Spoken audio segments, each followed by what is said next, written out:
go there, no. I'm a typical unrepentable Igbo man, Ikwere man. I'm not an Igbo. Listen, get it clear. I have no problem with Igbo people, and I have not a problem with them. I've associated with Igbo people. The mere fact we're all in southeastern Nigeria.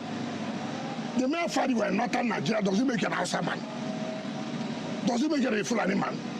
Doesn't make you a Kanuri person. Doesn't make you not a thief person.